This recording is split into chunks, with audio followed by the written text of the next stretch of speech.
गुरु प्यारी साध संगत जी, मैं विनोद जो लंदन इंग्लैंड में रहता हूँ, आपके समक्ष पूज्य अमनेश साहब जी द्वारा लिखित ग्रंथ डोली हुई संगत दा सहारा में से कुछ अंश पेश करने जा रहा हूँ। आज कल से आगे पूज्य मस्ताना जी आगे फरमाते हैं कि विद्या नेकी राम का छोरा बोलता है कि ऐ इंसान, तू बेनसीब है। अगर तू पहले रात 2 या 3 बजे जाग के देख कि नाम रूपी कस्तूरी जिहड़ी दोनों जहान में एक अमोलक चीज़ है वो तुमको मिलती। विद्या चाचा बोले, तुम्हारे आने जाने उठने बैठने में करोड़ करोड़ लानता हैं। तू खुदा का बंदा ना हुआ, नींद का बंदा हुआ। नींद प्यारी किया, अगर नींद प्यारी ना करता तो कस्तूरी नाम रूपी रात को तुमको मिलती। वो खा के खुराक तो इस पिंजरे से वतन उड़ जाता। सारे जगत नू शब्द ने पकड़ के रखा है। वो शब्द कीड़ा जो इस जेल से छुड़ा के ले जावे। पावर एक ताकत शब्द को बोलते हैं जो इस काया में रहता है। 9 दरों को छड़ के 10वें द्वार में रहता है जो पूरे मुर्शिद से बिना नहीं मिलता। फिर उनका नसीब खुलता है। अगर पागों वालों को मिले तो पूरे सतगुरु से मिलता है। उस न लिव लग जावे और उनको सुने। कल सेवादारों ने सच्चे पातशाह से अर्ज की कि हमको बगैर भजन किए बख्श दें, तो सच्चे पातशाह ने फरमाया कि भजन तो करना पड़ेगा। ये गल झूठ है। बड़ा सूरमा कहो उसको जो जीते मन वैरी को। फिर एक गल आई कि देसराज इश्क के मदरसे का वज़ीर बोलता है कि बग़ैर इजाज़त लिए फाजिल का चला गया। नींद में आया, मस्ताना बोला, तू भजन मंडली के पास मत आना। देसराज 5 मिनट के बाद बोला कि मेरे इत्थे काम नहीं बना। फिर रोने बैठ गया। फिर एक सत्संगी था, उसने बोला कि तुमको क्या हो गया? तो देसराज बोला, मेरे सामने बहुत गलती आ रही है। फिर देसराज को मस्ताना ने बोला कि जब मैं गुफा से निकला तो तू जाएगा या रहेगा? फिर देसराज बोला कि मैं जावांगा। घर जाके बहुत पछताया। फिर मन को बोला कि मस्ताना चाहे 11 बजे निकले या 12 बजे निकले, मैं भजन मंडली की सोबत छोड़कर कभी न जावांगा। फिर 8 बजे आया, दरवाजे पर पड़ा था तो रोने लगा। देसराज बोला कि मैं मस्ताना से पूछांगा कि ये बात झूठी है या सच्ची। जो फाजिल का बंगला में ख्वाब में देखा, ऊपर गया तो दरवाज़ा दिया पड़ा था, तो बोला कि मैं क्या मस्ताना से पूछां। जो बात देखी वो बिल्कुल ठीक थी। फिर देसराज रोने बैठ गया। फिर गोविंद ने दरवाज़ा खोला। फिर मस्ताना उनको बोला कि तू कोई फिक्र न कर, अपने तन से पूछ कि ये तन तेरे साथ चलेगा। खुद भजन कर और दूसरों को करवा। फिर देसराज बोला कि आज तो किस्मत अच्छी थी जो कई दिन के बाद भजन मंडली का संग मिला है। प्रेम बोला कि जब भजन मंडली में आता था तो 2 रुपया 1.5 कमाता था, मन बड़ा खुश रहता था। फिर जब मैं इत्थे गया तो ना भजन का स्वाद मिला, अब 20 रुपए का घाटा पड़ा। अब मैं मारा मारा फिरता हूँ। एक प्रेमी था, उनको अभाव आ गया तो उसने पूछा कि सच्चे पातशाह, ये आपका कर्म है कि किसी और का? सच्चे पातशाह बोला कि ये कर्म मेरे नहीं हैं, ये दूसरों के कर्म हैं। अगर मेरे एक कतरा खून देने से एक आदमी की जान बच जाए तो मुझे इसमें कोई फिक्र नहीं, कोई गम नहीं। एक प्रेमी डॉक्टर बोला, मत देख पर आए अवगुण। अगर अवगुण देखोगे तो तुम्हारा मन मलिन हो जाएगा। सिवाय सतगुरु के सब में अवगुण है। मन की लड़ाई बड़ी ज़बरदस्त है। हम सब में अवगुण देखते हैं, गुण नहीं देखते। वो बोलता है कि मुझे 5 साल हो गए, मेरी मन के साथ एक अड़ी लगी हुई है, मैं वो नहीं छोड़ सकता।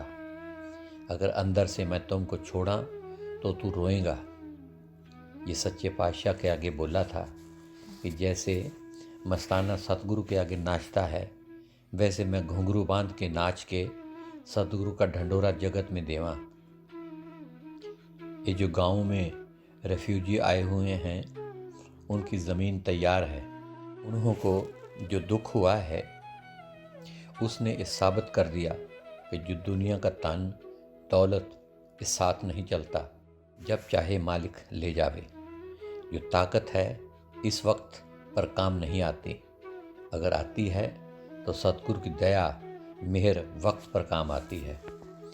और बोला कि सरसा में रूहों की सतगुरु ने पुकार सुनी है।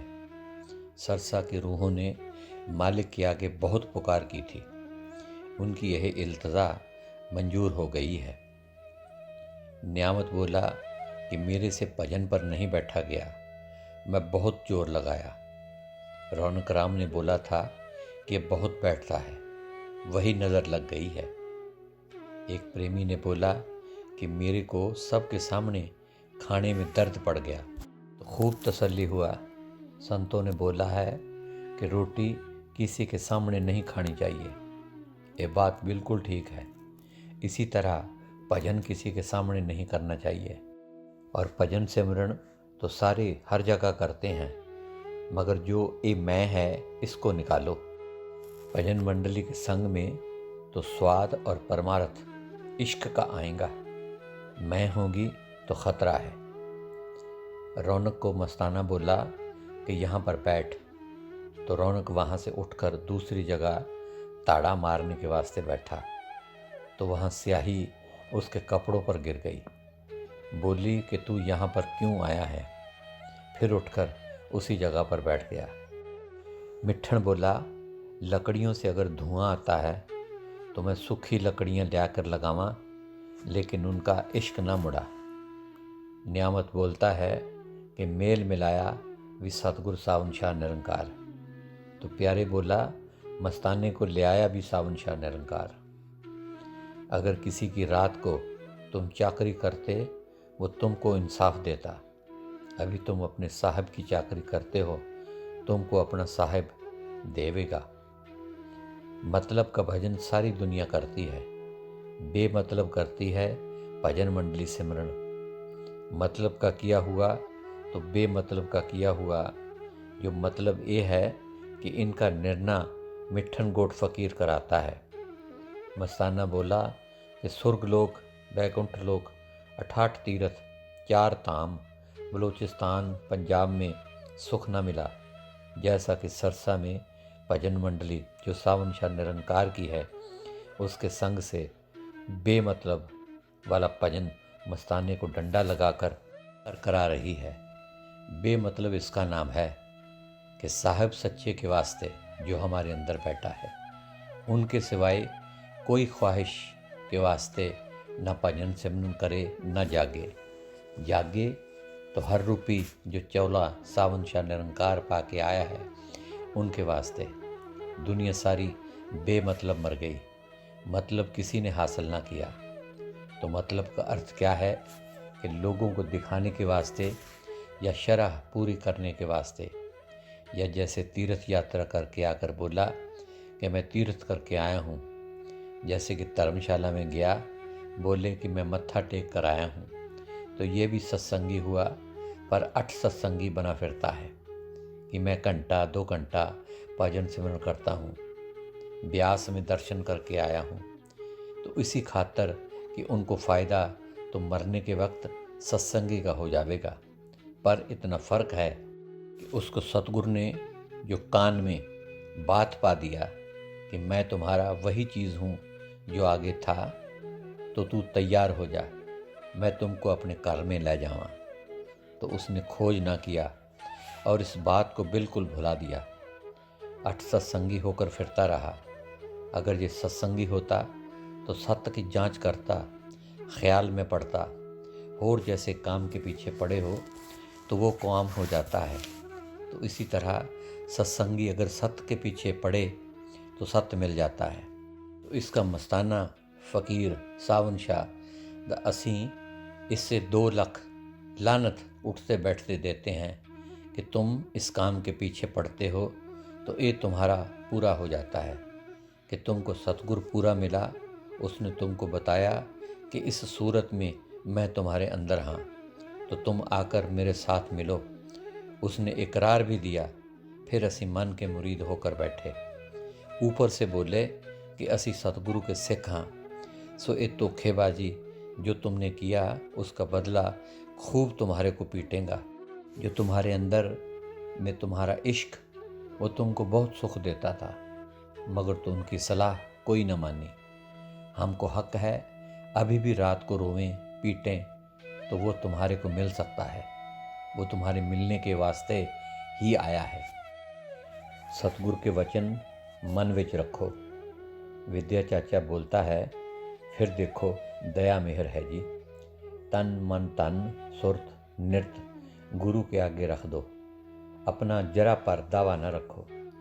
उनकी आज्ञा देखते रहो। जो वो वचन करें उसी को चित्त में रख लो, उस पर चलो। चाहे कास खोदने का वचन करें वही परम पद है। विद्या नेकी राम का छोरा बोलता है कि अंदर में सतगुरु की ऐसी आज्ञा देखते रहो, सुनते रहो, और बाहर तो सतगुरु है ही नहीं। जब असी अभ्यास में बैठें, ठीक तवज्जो देकर सतगुरु के चेहरे पर बैठें। जो जो मौज होवे उन पर अमल करना चाहिए। उसी का नाम सत्संगी है। गोविंद सिंध का व्यापारी नाम का इश्क का अपना सब लाखों रुपए की जायदाद छड़ के छोटी उम्र अपनी कुर्बान करके बैठा। और कर्मी से निष्कर्मी इनका काम है। सारी दुनिया कर्म में फंसी पड़ी है। निष्कर्मी का अर्थ ये है कि अपने आप को असल में गंवा देवे। तन मन में सतगुरु नाम से बिना कोई बात ना होवे। इसका नाम निष्कर्मी जीते मुक्त हो गया। इस बात से बिना वो कर्म में बंधा पड़ा रहता है। कैसा बंधन कि मैं सत्संग सुनकर आया, आधा घंटा भजन करके आया, मैं तीर्थ यात्रा किया, मैं दान किया। और गोविंद सिंध का महात्मा बोलता है कि इस बंधन में चाहे सत्संगी होवे चाहे अठ सत्संगी होवे, सारी उम्र बर्बाद करके रोता फिर जाएगा। ये जो अहंकार का रस्सा है, बड़े बड़े ऋषि मुनि तपीश्वरों, बड़े बड़े सूरमों को इसने बांध कर रखा है। इससे कोई नहीं छुटता। बगैर सतगुरु पूरे सावन शाह निरंकार से गोविंद बोले, इस बला से त्रिलोक की फंसी पड़ी है। उनको चाहिए कि हर वक्त अपने सतगुरु को सिर पर रखे और मन की परख रोज़ रोज़ अभ्यास में गोविंद राम महात्मा बोलता है कि करते रहो। नहीं तो ये फिर सत्संगी नहीं है, ठगी है। सतगुरु के साथ धोखा करता है, दुश्मन के साथ प्यार करता है। जो सतगुरु का दुश्मन मन है उसका बदला सख्त उनको मिलेगा। सब कुछ सतगुरु का है। ये पराए माल पर मुच्छा माल लगे बैठा है। सबके अंदर आवाज़ सावन शाह निरंकार मस्ताना फ़कीर बोलता है कि दे रहा है, बुला रहा है। असी कुछ शर्म करें, असी बेशर्म कब तक बनेंगे। इससे जहर खाकर मरें तो भी अच्छा है। उठने बैठने खाने पीने में लख लख लानता मस्ताना फ़कीर सावन शाह का बोलता है कि असी आपको देते हैं, बड़ा अफसोस है। जब वो बुला रहा है तो फिर असी अपने बेईमान मन का संग और दुश्मन के साथ बैठे हैं। और सतगुरु को रोज़ रोज़ बेनती या फरियाद ना करें तो इस जीने से मरना भी अच्छा है। कुत्ता भी रात को मालिक के दरवाजे पर बैठता है। रोटी के टुकड़ के वास्ते असी क्यों नमक हराम बने। एक ख़ास हुक्म सतगुरु का है कि शब्द तुन रोज़ रोज़ सुनो, क्योंकि ओह सददी है। जिस वक्त वेल होवे बेफायदा वक्त ना खोए, क्योंकि एक एक श्वास ग्रास ते टुरना फिरना लेखे विच है। ਫਿਰ ਇਹ ਮਨੁੱਖ ਤੇ ਹੀ ਦੁਬਾਰਾ ਨਹੀਂ ਮਿਲਣੀ। ਘਰ ਦਾ ਕੰਮ ਤਾਂ ਭਜਨ ਸਿਮਰਨ ਹੈ। ਥੋੜਾ ਕਰੋ ਬਹੁਤਾ ਹੋ ਜਾਵੇਗਾ। ਹਰਦਮ ਯਾਦ ਰੱਖੋ ਕਿ ਇਸ ਦੁਨੀਆ ਤੋਂ ਜ਼ਰੂਰ ਚਲੇ ਜਾਣਾ ਹੈ ਜੀ। ਜੋ ਕੁਛ ਵੀ ਅਸੀਂ ਮਨ ਦੇ ਕਹੇ ਕਰਾਂਗੇ ਉਸ ਦਾ ਦੰਡ ਜ਼ਰੂਰ ਭੋਗਣਾ ਪੜੇਗਾ।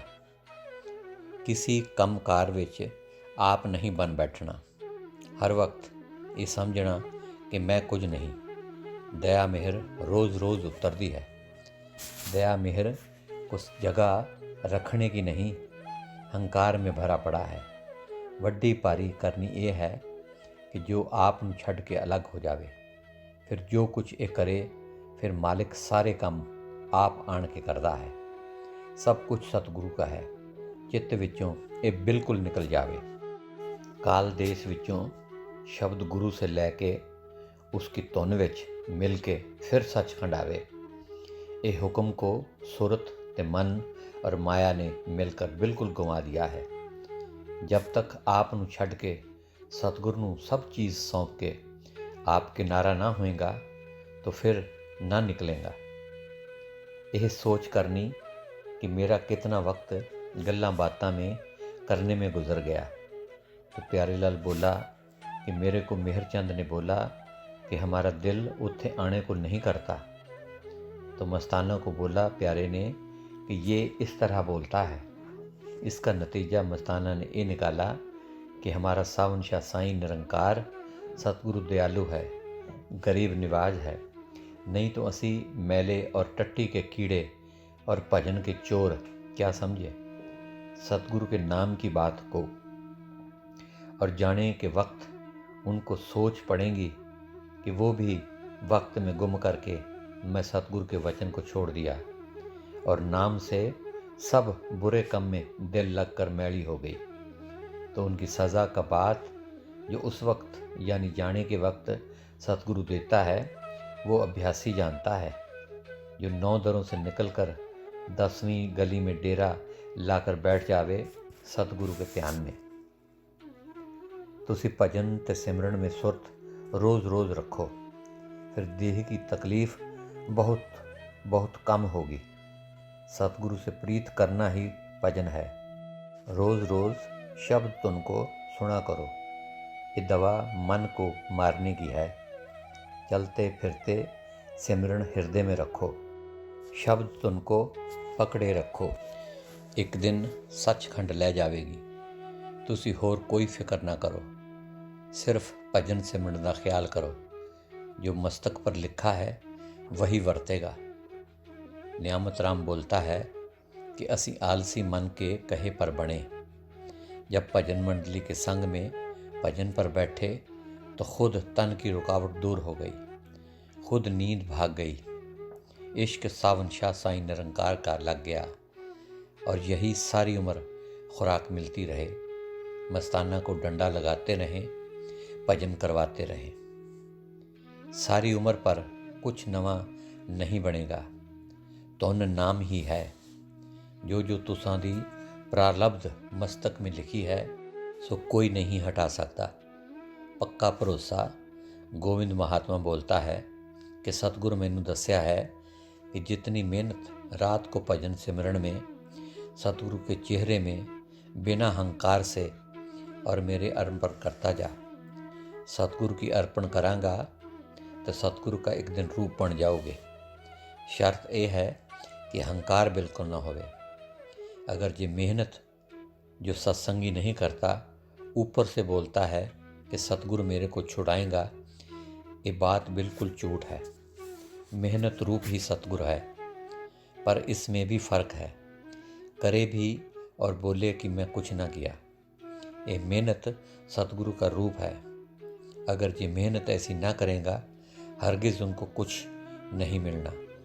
सतगुरु आवे या ना आवे उनके ऊपर हमारा कोई जोर नहीं है, क्योंकि असी सतगुरु से इकरार किया था कि 2 वक्त ज़रूर तुम्हारे नाम की यादगारी करांगा, तो असी 1 मिनट भी यादगारी तवज्जो से ना किया।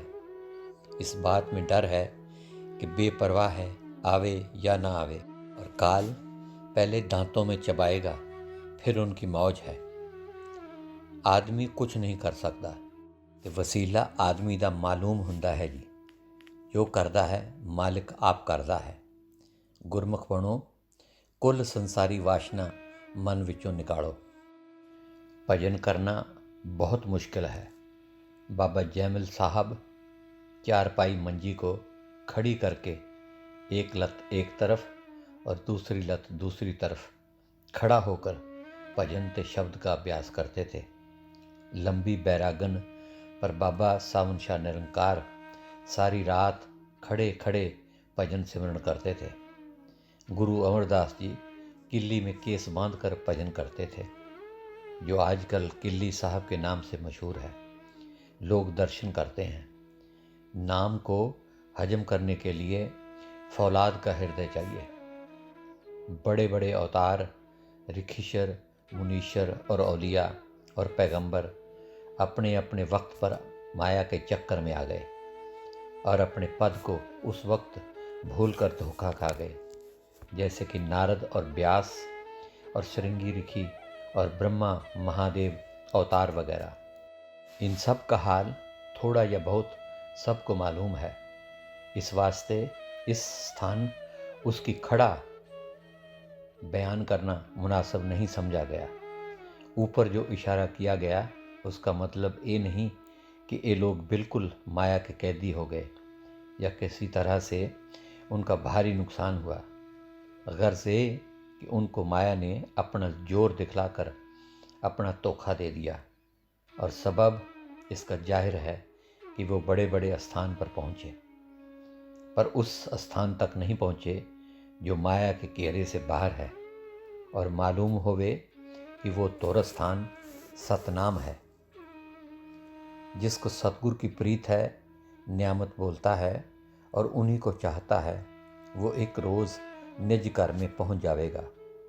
और जो सतनाम और सतलोक की चाह रखता है और सतगुरु से प्रीत नहीं है, वो ना सतगुरु को पावे और ना सतगुरु से मिले, और वो सतगुरु का संग भी न कर सकेगा। जब से जीव पैदा हुआ है तब से काल इनके संग है। गोया ये सुरत काल के संग ब्याई गई है। जब पति दुल्हन को लेने को आता है तब कायदा है कि वो रोती है। रोने से मुराद है कि मुझको जाने ना दे, पर कोई रोक नहीं सकता। इसी तरह जब काल आवेगा यह सुरत हर चंद रोवेगी, पर कोई मदद नहीं दे सकेगा, और वो ऐसे रास्ते पर जाकर डालेगा जो बाल से भी बारीक है, और चींटी यानी कि कीड़ी की भी ताकत नहीं जो उस पर चल सके। और सुरतें उस रास्ते पर जाने में कट कट के नीचे जहाँ नरकों के कुंड भरे पड़े हैं गिरती हैं, और जो तकलीफ़ होती है उसका बयान नहीं किया जा सकता। इससे संत सतगुरु जीवों को बार बार दया करके समझाते हैं कि वाल से भी बारीक रास्ता है। जो उसका खौफ है तो अपनी असलियत को हासिल करने में मेहनत करो, और उपाय उसका सतगुरु पूरे के बगैर और किसी के पास नहीं है। जब जीव सतगुरु की शरण लेगा, वो जो करनी मुनासिब है करवा लेगा, और ऐसे भयानक रास्ते से बचाकर अपनी गोद में बैठाकर निज स्थान में जहाँ आनंद प्राप्त होगा वहाँ पहुँचा देगा। सिवाय इसके और कोई उपाय नहीं है। सो गुरु प्यारी साध संगत जी, आज के लिए इतना ही। कल फिर पूज्य मनीष साहब जी द्वारा लिखित इस ग्रंथ में से आगे के कुछ अंश पेश किए जाएंगे। तब तक के लिए इस नाचीज़ को इजाज़त दीजिए, और प्यार भरी धन धन सतगुरु तेरा ही आसरा, हाजिर नाजर जिंदा राम तेरा ही आसरा कबूल फरमाए।